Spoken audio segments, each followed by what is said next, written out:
a priority for you and you won't say whether you'll take it back or anything else, why won't you take it now and just hear it there instead of spending more time arguing about why you can't hear it? Because you're putting it to another committee. Senator Limmer's committee's got plenty of bills to hear.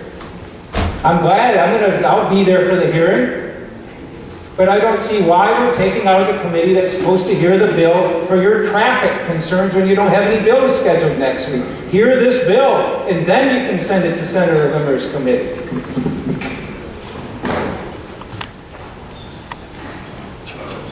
Senator Michelle?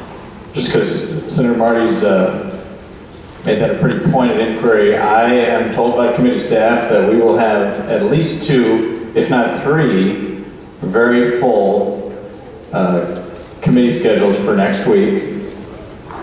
That hasn't been posted yet, Senator Marty, but as you know, Thursday is the day that you typically post those.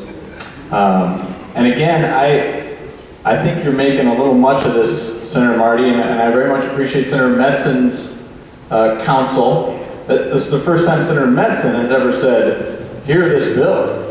I mean, I want to be clear on that. The ranking minority member has never said, let's hear this bill in jobs. So I heard it very strongly today, and we'll keep talking about that, Senator Metzen. But again, Senator Newman, just as an example, Senator Newman, I think, is about to hit his 4th different committee with his constitutional amendment.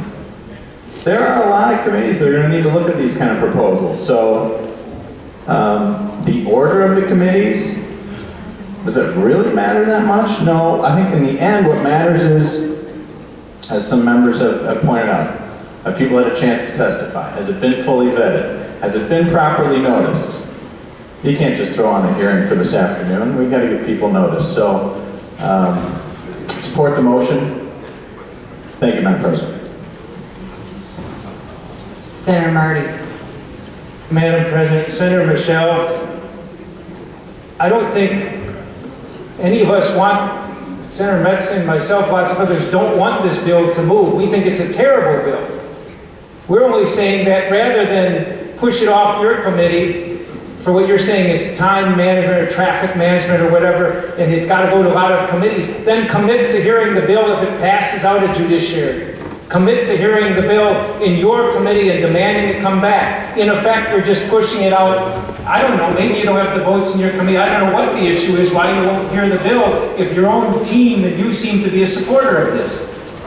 I'm just saying that you could avoid all this problem. I think there'd be a lot less opposition if you'd commit to making sure that this bill has to pass through your committee at some point in the process, and you're not willing to do that. It makes us all suspicious about why you're trying to pull it out of the committee that ought to be the first one to hear the bill.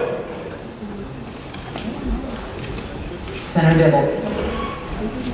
Thank you, Madam President. Also in support of Senator Higgins' point about traffic management and prioritization of bills. I have 6 bills that have been referred to the Judiciary Committee, 3 last year, 3 this year. All 3 with hearing requests to the chair of the Judiciary Committee. All 6 of which are brilliant ideas which should be considered by the Judiciary Committee and passed to the floor of the Senate and passed into law because they're excellent, excellent public policy proposals, none of which have received a public hearing in the Judiciary Committee. So we're talking about priorities and ordering public policy issues and traffic management and that sort of thing.